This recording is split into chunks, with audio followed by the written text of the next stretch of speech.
सो hi guys. इस video में मैं बताऊंगा कि कैसे मैंने NISM सीरीज़ 8 इक्विटी डेरिवेटिव्स का एग्ज़ाम क्लियर किया और 78.5 मार्क्स के साथ फर्स्ट अटेम्प्ट में। तो और ये कुछ रिसोर्सेज भी मैं शेयर करूंगा और बताऊंगा कि इस सर्टिफिकेट की मुझे नीड क्या पड़ी। तो पहले स्टार्ट करते हैं, ये सर्टिफिकेट की मुझे क्या नीड पड़ी मैंने जो इसका एग्ज़ाम दिया। तो सीन ऐसा है कि 2024 में मेरी जॉब तो लग गई थी पर मेरी जॉइनिंग आई नहीं थी। तो उस टाइम पे मैं फाइनेंस ट्रेडिंग रिलेटेड पढ़ने लगा। फाइनेंस में ट्रेडिंग में मेरा इंटरेस्ट जागा धीरे धीरे।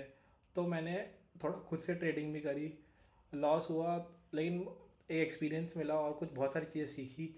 तो फिर ऐसे ऐसे करके फिर मैं सोचा कि मुझे इसके NISM के एग्ज़ाम के बारे में पता चला। तो और कि इसका एक सर्टिफिकेट एग्ज़ाम होता है और अगर आपको ठीक है सेबी सर्टिफाइड ट्रेडर शायद ट्रेडिंग के लिए काम आता है बाद में। अगर आप बाद में कुछ ट्रेडिंग कंपनी में जाना चाहते हैं ट्रेड एज अ ट्रेडर, तो ये सर्टिफिकेट नेसेसरी होता है। सो मैंने सोचा कि अभी एग्ज़ाम के लिए अप्लाई कर देता हूँ तो बाद में शायद फ्यूचर में इसका सर्टिफिकेट काम भी आए अगर किसी में फाइनेंस रिलेटेड कंपनी में जाता हूँ तो। इसलिए मैंने इसका अप्लाई कर दिया। तो मेरा मेन मोटिव यही है कि फ्यूचर में मेरा प्लान है कि मुझे किसी फिनटेक कंपनी में जाना है। तो शायद उसमें ये काम आ जाए और धीरे धीरे अगर क्या पता कि अगर मुझे बाद में MBA फाइनेंस करना अगर मैं ज़्यादा इंटरेस्ट जागता है तो शायद मैं उसके लिए भी अप्लाई कर सकूँ, अप्लाई करूँ। तो इसलिए मैंने इसका एग्ज़ाम दिया। मेनली मेरा इंटरेस्ट रिलेटेड ही था कि इंटरेस्ट था मेरा, इसलिए मैंने एग्ज़ाम ट्राई करा इसका। तो फिर अच्छा, तो मैंने इसकी प्रिपरेशन कैसे स्टार्ट करी। तो इन जनवरी 2025 मैंने इसका प्रिपरेशन स्टार्ट करा और मेरा इनिशियली प्लान था कि मैं जनवरी में ही दे दूँगा, लेकिन डिले इतना हो गया कि मैंने जाके मई में एग्ज़ाम दिया। और मई में मैंने सोचा कि अब तो बहुत डिले हो गया और अब मुझे फाइनली एग्ज़ाम के लिए अपीयर होना ही पड़ेगा, नहीं तो फिर और डिले होता जाएगा। तो मैंने 11th और 10th में वो रजिस्टर करा और 18th में के लिए और फाइनल एग्ज़ाम जाके दे दिया। अच्छा, तो जनवरी में मैंने स्टार्ट तो कर दी थी प्रिपरेशन, पर आलसी में इतना था उस टाइम पे कि मुश्किल से इस पढ़ने के लिए मैं 1 घंटा देता था। कभी कभार ऐसा होता कि एक दिन मैंने पढ़ा फिर एक हफ्ते पढ़ा ही नहीं, तो ऐसा सीन चल रहा था मेरा। और जो मैंने 11th में को रजिस्टर करा और 18th मई के बीच जितना मैंने पढ़ाई करी उतनी मैंने जनवरी से मई में नहीं करी थी। तो अब आते हैं कि मैंने क्या कैसे पढ़ा और रिसोर्सेज क्या थे। तो NISM की खुद की एक बुक है जो वो प्रोवाइड करती है एग्ज़ाम के लिए पूरी डिटेल में। बेसिक से थोड़ी एडवांस, बेसिक से है, अच्छा मॉडरेट लेवल है उसका। और आपको अच्छे से समझा देगी कि क्या होता है ऑप्शन ट्रेडिंग, क्या होता है फ्यूचर, क्या होती है स्ट्रैटेजीज, क्या होती है अलग अलग, हेजिंग कैसे करते हैं एटसेट्रा, आर्बिट्रेज क्या होता है। तो पूरा अच्छे से समझा रखा है उसके अंदर। तो मैं क्या करता था, मान लीजिए मैंने आज 1 घंटा पढ़ाई करी उससे, उसके बाद मैं बुक से उस कंटेंट को उठा के चैट जीपीटी पे पेस्ट मारता था और चैट जीपीटी से बोला था कि इसको मुझे समरी प्रोवाइड करते हैं, वन लाइनर या जितने भी, हर एक मतलब वन लाइनर डिस्क्रिप्शन जितना भी छोटे में मुझे समरी प्रोवाइड करते और वो करता था। और फिर उस कंटेंट को मैं किसी गूगल डॉक्स में सेव कर लेता था ताकि मैं बाद में दोबारा बार पढ़ सकूँ उसको। उसके बाद मान लीजिए कुछ ऐसे टॉपिक्स होते हैं जो बुक में भी डिटेल में नहीं है, तो उसको मैं बोलता कि एग्जाम्पल के साथ मुझे समझाया जीपीटी। और फिर ऐसे होता है ना, कुछ कुछ टॉपिक्स आपको रियल लाइफ में भी, कुछ नहीं बहुत से टॉपिक हैं उस बुक में जो आपको रियल लाइफ ट्रेडिंग में भी मदद करेंगे। तो वो मैंने जब एग्जाम्पल देख के समझा तो मुझे याद आया, हाँ भाई, कि जो मैंने जब मैं ऑप्शन ट्रेडिंग में एक्टिव था, अगर मैंने ये स्ट्रैटेजी फॉलो करी होती तो शायद मेरे को उतना लॉस नहीं हुआ होता। तो ऐसा सीन था। ठीक है, तो जो मैं पढ़ता उसको नोट्स बनाते रहता, गूगल डॉक्स बनाते रहता। और जब मेरा 50 to 75% से अराउंड 50 to 70% सिलेबस कंप्लीट हो गया था तब मैंने मॉक टेस्ट देना स्टार्ट करा। मॉक टेस्ट का मेरा ये था कि जो है एक NISM खुद की टेस्ट दे देती है, आप रजिस्टर करेंगे तो उसके अंदर ही दिखाता है कि एक मॉक प्रिपेयर टेस्ट नाम से, जो मैं अभी दिखाऊंगा आगे आपकी वीडियो में, वहाँ से आप दे सकते हैं। तो उसके अराउंड 35 क्वेश्चन होते हैं। सबमिट करने के बाद आपको बता देगा कि आप कौन से क्वेश्चन में गलत थे, कौन सा आपने सही करा। तो आप वहाँ से क्रॉस चेक कर सकते हैं। दूसरा, मैं एक और साइट फॉलो करी थी, एक NIFM साइट है, वहाँ पे भी वो एक मॉक टेस्ट होता है और वो आपको सेट ऑफ क्वेश्चन दिखाता है। तो मैंने वो भी फॉलो करा और मैंने कम से कम 20 से 30 मॉक टेस्ट दिए। सीन ऐसा होता है कि जब कुछ मॉक टेस्ट के बाद आपको लगेगा क्वेश्चन रिपीट हो रहे हैं, हाँ होते हैं क्वेश्चन रिपीट, पर आपको उनमें से कुछ ऐसे क्वेश्चन, यूनिक क्वेश्चन मिल जाएंगे जो आपने कभी सोचे भी नहीं होंगे, या कुछ ऐसे क्वेश्चन होते हैं जो आप आपका एक और सोचने पे मजबूर करता है, हाँ ऐसा भी हो सकता है एटसेट्रा। तो ये मैंने इसलिए मैंने ज़्यादा से ज़्यादा मॉक टेस्ट दिए कि हाँ कि मेरे को ज़्यादा से ज़्यादा मेरा ना कंसेप्ट और अच्छा बन सके। उसके बाद ये था कि एग्ज़ाम मॉक टेस्ट और ये सब देने के बाद फिर मैंने फाइनली एक हफ्ते में जितना पढ़ना था पढ़ के एग्ज़ाम दे दिया। और फाइनली मेरा क्लियर हो गया था। तो और दूसरा ये था ना कि क्योंकि मैंने पहले ऑप्शन ट्रेडिंग कर रखी थी तो मुझे उस रियल ट्रेडिंग का एक्सपीरियंस इस एक सर्टिफिकेशन में बहुत काम आया।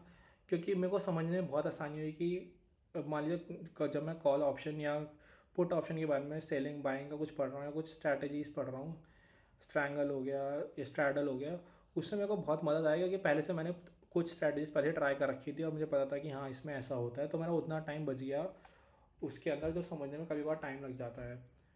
तो ऐसा सीन था। ओके, अब तो मैं थोड़े अभी बता देता हूँ कि आपको रिसोर्सेज कहाँ से मिलेंगे और कुछ मैं उनके लिंक्स भी नीचे शेयर कर दूँगा और मैं अपने नोट्स के लिंक्स भी शेयर कर दूँगा जो मैंने बनाए थे। हाँ, तो ये आप NISM की साइट पे आएंगे, इसमें आप जब रजिस्टर कर चुके होंगे तो आप एक साइन इन करिएगा। मान लिया आपने करा रजिस्टर फॉर एग्जामिनेशन, लॉगिन। हाँ, तो यहाँ पे जब आपका आएगा तो पहले तो यहाँ पे आता है स्टडी मटेरियल। आप जब स्टडी मटेरियल देखेंगे तो इसमें सारे सारे सीरीज़ के स्टडी मटेरियल्स होते हैं। इसमें जैसे आप ये निस्मी सीरीज़ इक्विटी डेरिवेटिव्स का एक सर्टिफिकेट एग्जाम का स्टडी मटेरियल आप डाउनलोड कर लीजिए। कन्फर्म, सेव और ओपन। तो ये आपकी निस्मी खुद की बुक है जो अराउंड 200 पेजेस की है और इसमें आपको पूरा डिटेल में मिल रखा होगा कि क्या क्या क्या कंटेंट है। और आपको ना कहीं और से बाहर रिसोर्स फॉलो करने की ज़रूरत नहीं है। आप बुक का कंटेंट पूरा अच्छे डिटेल में पढ़ लीजिए और मॉक टेस्ट कर लीजिए तो वो सफिशिएंट है। मैं ये रिकमेंड करूँगा कि इसके कुछ आखिरी के चैप्टर्स हैं वो बहुत थ्योरी टाइप है, तो उसमें शायद आप लोगों का मेरा खुद का इंटरेस्ट नहीं जाएगा। जैसे सेल्स प्रैक्टिस, इन्वेस्टर प्रोटेक्शन हो गया, अकाउंट टैक्सेशन हो गया। इसके लिए मैंने क्या करा था कि लीगल रेगुलेटरी इन्वायरमेंट हो गया, तो इसके लिए मैंने क्या करा कि ये मैंने पढ़े तो थे चैप्टर, पर इनका मैंने एक तो चैट जीपीटी से मैंने इनकी समरी बना ली थी और दूसरा ये कि मैंने इनके मैक्सिमम मॉक टेस्ट के क्वेश्चन ट्राई करे। मॉक टेस्ट में इसके क्वेश्चन पूछे जा सकते हैं, जा सकते हैं। तो मैक्सिमम मैंने मॉक टेस्ट से इसका प्रिपेयर करा था। बाकी बुक से मैंने इसका पढ़ा तो था पर हल्के हल्के में पढ़ा था। उसके बाद इसके हाँ आप 210 पेज की PDF है। तो फिर मैंने जो भी पढ़ता मैंने बताया जैसे नोट बनाता था मैं, तो ये मेरे खुद के नोट्स थे जो मैंने बनाए थे। हैंड रिटन नोट्स मैंने इसलिए नहीं बनाए क्योंकि इसमें बहुत टाइम ज़्यादा था, तो मैं इसका इसलिए गूगल डॉक से बनाता था। कहीं ईजी कैरी कैरी भी नहीं करना, कहीं भी मोबाइल में देख के पढ़ लीजिए ट्रैवलिंग के टाइम भी। तो ये सबसे बेनिफिशियली था मेरे लिए उन दिनों में। अच्छा, तो ये है कि मेरे 146 पेज के नोट्स बने तो थे पर और बुक खुद 200 पेज की है, लेकिन ऐसा है ना इसमें कुछ ऐसा कंटेंट भी था जो मेरे को अच्छे से समझ नहीं आया था, तो मैंने अच्छा डिटेल में उसको देखा था ताकि मुझे बाद में समझ आ जाए। उसके बाद जैसे NISM खुद का प्रैक्टिस एग्ज़ाम भी करवाती है, तो इसमें आपको देना है जो सीरीज़ 8। एक मिनट रुक जाइए। तो ये आपका होता है कि mock test for series 8 equity derivative exam, इसको आप स्टार्ट कर सकते हैं। तो स्टार्ट एग्ज़ाम, तो आपको इसमें अराउंड 35 क्वेश्चन मिलते हैं। तो ये अभी यहाँ से भी आप ट्राई कर सकते हैं मॉक टेस्ट, यहाँ से भी जितने देने आप दीजिए, आपको भी अलग अलग क्वेश्चन मिलेंगे। सबमिट करने के बाद आपको बता देगा आप कहाँ पे गलत है कहाँ पे सही है। उसके बाद एक NIFM की साइट है, NIFM मॉक टेस्ट, इसका लिंक भी मैं आपको प्रोवाइड कर दूँगा। इस पर आप जाएंगे तो आपको मिलेगा mock test for NISM certification. यहाँ से आप जाइए इक्विटी डेरिवेटिव्स का एग्ज़ाम के लिए, और यहाँ पे आप देख सकते हैं कि यहाँ पे जब आप स्टार्ट एग्ज़ाम करेंगे तो आपको अराउंड 100 क्वेश्चंस देता है और क्वेश्चन से बहुत आपको वैरायटी के मिल जाएंगे। दूसरा ये, भले आप 100 क्वेश्चंस कर लें, जब आप सबमिट करेंगे तो आपको ना इसके में बता देने की पासिंग परसेंटेज कितनी है। जैसे मैंने डन करा और फिनिश टेस्ट करा, तो ये आपको दिखा रहा है कि कहाँ गया,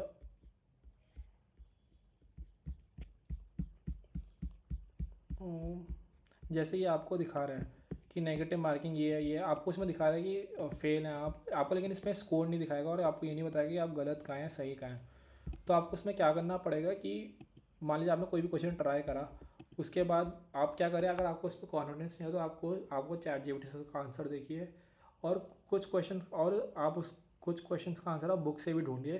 क्योंकि ऐसा होता है कई बार कि आपको वो क्वेश्चंस बुक में चैट जीपीटी दे देगा, पर उसमें वो कभी बार गलत आंसर देता है, इसलिए आपको बुक में उसके आंसर भी ढूंढने पड़ेंगे। इससे क्या होगा, एक बार आपका क्रॉस चेक भी हो जाएगा, और ऐसा नहीं होगा कि एग्ज़ाम में वो डायरेक्ट क्वेश्चन आ गया तो आप उसमें गलत करके आ जाएं कि चैट जीपीटी ने तो ये आंसर बोला था, लेकिन चैट जीपीटी भी गलत हो सकता है। तो ये था, तो और फाइनली मैंने एग्ज़ाम क्लियर तो कर लिया। तो सीन यही था कि ऐसे ही एग्ज़ाम मेरा क्लियर हुआ।